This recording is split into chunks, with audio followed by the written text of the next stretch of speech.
আজ এমন একদিন 18 ঘন্টার মধ্যে সরাসরি যুদ্ধ ঘোষণা করল আওয়ামী লীগ।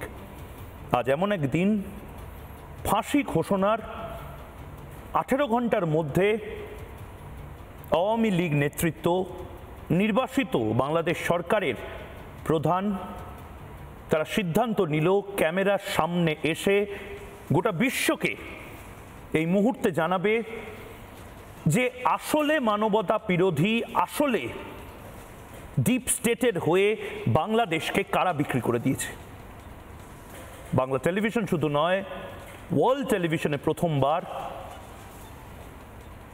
আসাদুজ্জামান খান কামাল, বাংলাদেশের নির্বাসিত স্বরাষ্ট্রমন্ত্রী, আমাদের সামনে কোনো এক অজ্ঞাত, কোনো এক নির্বাসিত লোকেশন থেকে, আমরা নিজেরাও জানি না এই অনলাইনে ইন্টারভিউটি নেওয়ার সময়।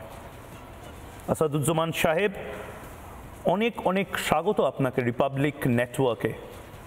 কামাল সাহেব, আমি এটা আপনাকে জিজ্ঞেস করব না যে আপনার কি মন ভেঙে গেছে কিনা, আপনার কষ্ট হচ্ছে কিনা, দুঃখ হচ্ছে কিনা, বা চোয়াল শক্ত হচ্ছে কিনা। আমি আপনাকে একদম মৌলিক একটি প্রশ্ন করব। সে প্রশ্নটি হয়তো সংক্ষিপ্ত হতে পারে, সেই প্রশ্নটি হয়তো দীর্ঘ হতে পারে। কেমন আছে বাংলাদেশের দুর্দণ্ড প্রতাপ স্বরাষ্ট্রমন্ত্রী শেখ হাসিনা, ক্যাবিনেটের দ্বিতীয় সবচেয়ে ক্ষমতাশালী ব্যক্তি? অবশ্যই আমি ভালো আছি, ভালো আছি। মহান রব্বুল আলামিন আমাকে ভালো রেখেছেন। জি আসাদ সাহেব, মানে এটা আমার সাংবাদিক জীবনে আমি কোনোদিন এই প্রশ্ন করব কাউকে, এটা আমি ভাবিও নি। কেমন লাগছে, মানে এই প্রশ্নটা সাংবাদিকরা সাধারণত করে থাকে, কিন্তু আমি যদি আপনাকে জিজ্ঞেস করি কেমন লাগছে, আপনাকে ফাঁসির সাজা শুনিয়েছে ইন্টারন্যাশনাল ট্রাইব্যুনাল। আপনি বাংলাদেশে থাকলে যে কোনো দিন, যে কোনো মুহূর্তে আপনাকে হয়তো ফাঁসি দেওয়া হতো। কেমন লাগছে? আমার একটা হাসির খোরাক হয়েছে এটা। কেন বলবো, আমরা বঙ্গবন্ধুর ডাকে দেশ স্বাধীন করেছিলাম। আমরা কার বিরুদ্ধে লড়েছিলাম? পাকিস্তানি আর্মির বিরুদ্ধে।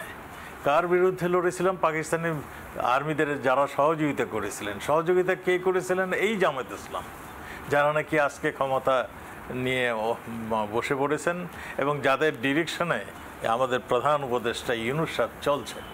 সেই জামাত ইসলামের মানে কে চালাচ্ছেন জামাত ইসলামকে? আবার সেই পাকিস্তান।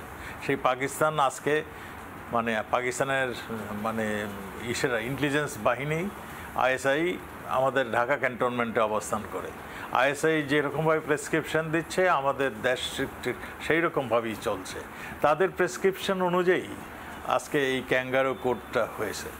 এখানে তারা বলছে মানবতা বিরোধী যে কর্ম হয়েছে তার একটা মানে করেছেন, ওনারা বর্ণনা দিয়েছেন এবং বর্ণনা মতে আমাকে এবং প্রধানমন্ত্রীকে, মাননীয় প্রধানমন্ত্রীকে ফাঁসির আদেশ তারা শুনিয়েছেন। আমার প্রশ্ন হলো এই আদালতটার বৈধতার সম্বন্ধে।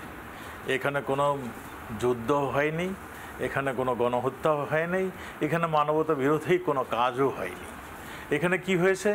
এখানে একটা মেটিকুলাস ডিজাইন, যেটা ইউনূস সাহেব বলছেন আমেরিকাতে যে একটা দীর্ঘদিন যাবৎ একটা পরিকল্পনা, একটা ডিজাইনের মাধ্যমে, মেটিকুলাস ডিজাইনের মাধ্যমে এই ষড়যন্ত্রটা হয়েছে। এখানে কারা কারা সঙ্গে জড়িত ছিল সবই আপনারা দেখেছেন। মোট কথা পাকিস্তান সরকার প্রধানও আপনার ঘটনার পরে তিনি বলেছিলেন যে তারা ৭১-এর প্রতিশোধ নিলেন। তো এই সব কিছু যদি আপনি একত্রে করেন তাহলে এটা পরিষ্কার হয়ে যায় যে কেন এই ক্যাঙ্গারু কোর্ট, কেন বা এই হাস্যকর ঘটনাগুলি ঘটাচ্ছেন। আর যেই বঙ্গবন্ধু কন্যা, আমাদের বঙ্গবন্ধুর ডাকে আমরা যারা দেশ স্বাধীন করলাম, আমাদের ৩০ লক্ষ লোকের রক্ত ঝরিয়ে এদের স্বাধীন হয়েছে, আমাদের ২.৫ লক্ষ মা বোনের ইজ্জত এখানে হারিয়েছে, আমাদের ভারতীয়, আমাদের বন্ধু প্রতিম দেশ ভারত ১৫,০০০ সোলজার তাদের প্রাণ দিয়েছেন। সেই রক্তে রঞ্জিত বাংলাদেশ আজকে তাদের হাতেই চলে গিয়েছে, যারা যাদের বিরুদ্ধে আমরা যুদ্ধ করেছিলাম। কাজেই এবং এইখানে যারা বিচারক হিসেবে নিয়োজিত হয়েছেন তারাও শুনলাম নাকি জামাত ভাবাপন্ন তারা, এবং একজন যিনি প্রধান কুশলী তিনি ওনার নামটা হলো জনাব আজিম তাজুল ইসলাম। এই তাজুল ইসলামের যদি মানে খুঁজেন তার পিছনের ইতিহাসটা, এই আমাদের যে আইসিটি মামলা কোর্ট ছিল সেইখানে মানে যুদ্ধাপরাধীদের জন্য তিনি কুশলী হিসাবে কাজ করেছেন। এই যতগুলো মানে এখানে যাদের বিচার হয়েছে তাদের কুশলী হিসেবে তিনি কাজ করেছেন। তাকেই দেওয়া হয়েছে, আবার আমাদের এগেনস্টে তাকে দাঁড়া করানো হয়েছে, এবং এইখানে কি বিচার হবে সেটা তো আপনারা সবাই জানেন, এবং সেই অনুযায়ী তাদের প্রেসক্রিপশন অনুযায়ী আজকের বিচারের রায়টা ঘোষণা হয়েছে। এখানে আরও একটা মজার জিনিস হলো, এই 3 সদস্য বিশিষ্ট কোর্টের চেয়ারম্যান সাহেব আজকে আমি শুনেছি, আমি তো দেখি নাই জানিও না, আমি শুনেছি তিনি বাসায় বসে বসে রায় লিখছেন, একদিকে তিনি হিয়ারিংয়ে আসতেন না, রায় লিখছেন, এবং অন্য যারা মানে 2 জন ছিলেন তারা ক্রমান্বয়ে একজন থাকতেন কোর্টে, আরেকজন অবসরে থাকতেন। এইভাবেই কোর্ট পরিচালনা হয়েছে, এবং এত তাড়াতাড়ি একটা রায় ঘোষণা করে দিয়েছেন। কোনো সাক্ষীদের জেরা হয়নি, কোনো পোস্টমর্টম রিপোর্ট নাই, কোনো মানে কিছুই এখানে আসে নাই যেগুলি নিয়ে মানে চ্যালেঞ্জ করা যাবে। কাজেই এটার কি হতে পারে সেটা আপনারা সবাই জানেন। আপনি জিজ্ঞাসা করেছেন আমার অনুভূতি, এবং অনুভূতি আমার এইরকম, যাদের বিরুদ্ধে যাদের শাস্তি আইসিটি কোর্টে হয়েছে, যাদের বিরুদ্ধে আমরা যুদ্ধ করেছি তারাই, এবং আমার মতন একজন মুক্তিযোদ্ধাকে তারাই আবার শাস্তি ঘোষণা করছে, বঙ্গবন্ধুর কন্যাকে তারাই শাস্তি ঘোষণা করছে। এর মানেটা কি? বাংলাদেশ থেকে যাতে আওয়ামী লীগকে নিশ্চিহ্ন করা যায়, তাদের ধারণা হলো বঙ্গবন্ধুর কন্যা তারা 21শে আগস্ট এই প্রচেষ্টা নিয়েছিল।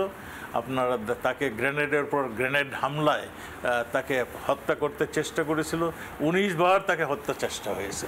সেই বঙ্গবন্ধু কন্যাকে এখনও দেখেছে, বঙ্গবন্ধু কন্যা যেখানেই যায় সেখানেই সফলতা, সেই জন্য তাকেও কিভাবে ঝুলিয়ে দেওয়া যায় তারই একটা পরিকল্পনা মাফিক এই রায়টি আসছে।